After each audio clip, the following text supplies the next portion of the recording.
আরাফার দিনটাতে তারা রোজা রাখবেন। আরাফার দিনের রোজা নিয়ে আমাদের দেশে প্রতি বছরই গন্ডগোল বা মতপার্থক্য দেখা দেয়, কোন দিন রোজা রাখবো। এটা কি হাজিরা অবস্থান করছে ওই দিন, নাকি আমি যে দেশে আছি সেই দেশে যখন জিলহজের 9 তারিখ হবে। তো এটা নিয়ে উভয় পক্ষেই দলিল আছে, যুক্তি আছে, দুই মতেরই সপক্ষে আলেমদের বক্তব্য আছে। সেক্ষেত্রে তুলনামূলকভাবে আমি যে দেশে আছি সেই দেশে জিলহজের 9 তারিখটা হলে সেটাকে আরাফার দিন হিসাবে, আরাফার দিন যদিও বাহ্যিকভাবে মনে হয় যে আরাফার ময়দানের সাথে সংশ্লিষ্ট, কিন্তু আসলে এই যে দিনগুলা ইয়াউমুত তারবিয়া, ইয়াউমে আরাফা, ইয়াউমুন নাহার, ইয়াউমুত তারবিয়া বলা হয় জিলহজের 8 তারিখকে, ইয়াউমুল আরাফা বলা হয় জিলহজের 9 তারিখকে, ইয়াউমুন নাহার বলা হয় জিলহজের 10 তারিখকে।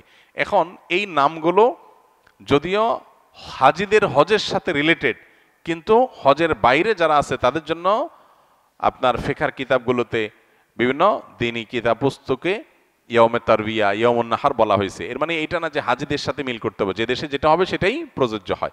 তো সেই আলোকে ইয়াউমে আরাফা আপনি যেখানে অবস্থান করছেন সেখানকার 9 তারিখ হিসাব করে রোজা রাখতে পারেন।